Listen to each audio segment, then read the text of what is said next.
In collegamento con l'ingegner Giuseppe Romano, direttore regionale dei Vigili del Fuoco del Veneto e Trentino Alto Adige. Ingegnere, qual è la situazione del Veneto? Ci sono preallarmi, insomma, qua e là per tutte le province. Qual è quindi la situazione?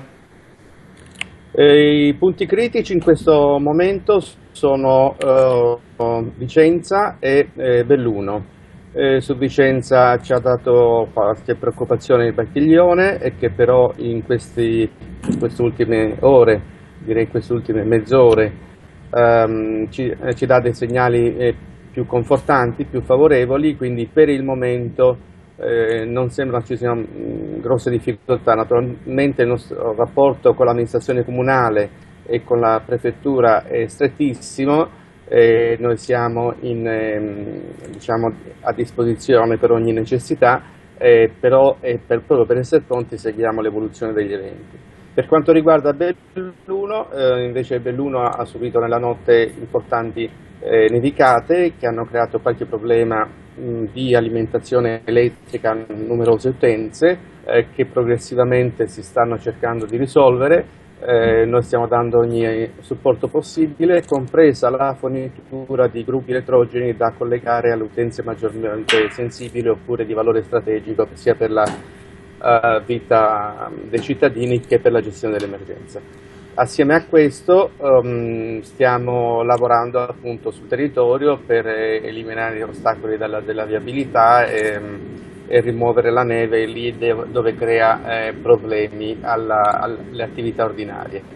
Un problema aggiuntivo è quello dell'innalzamento della temperatura. L'innalzamento rapido della temperatura fa sì che lo scioglimento della neve appunto avvenga a velocità piuttosto importanti.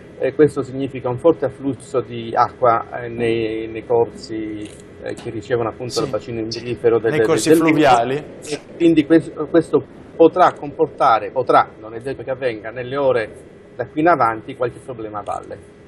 Per quanto concerne invece la zona del Padovano, che anche questa è sempre stata purtroppo un punto critico, com'è la situazione? La zona del Padovano ha naturalmente i corsi d'acqua notevolmente carichi, ma al momento non abbiamo segnalazioni di difficoltà particolari o di necessità particolari del soccorso. Sconsiglia vivamente il fai da te per quanto concerne l'eliminazione della neve e altri problemi? Consiglio di fare quello che si sa fare, consiglio di non improvvisare. Questo significa che lì dove ci sono i piani di protezione civile, questi devono essere conosciuti e devono essere, se non si conoscono e il tempo c'è, possono essere letti e studiati per quanto riguarda la singola persona. Non bisogna mai dimenticare che il primo difensore, il primo protettore di una persona è se stesso, quindi bisogna sapere comportarsi bene e bisogna fare solo quello che si sa fare e che si sa che è corretto fare. Grazie direttore. Grazie a voi.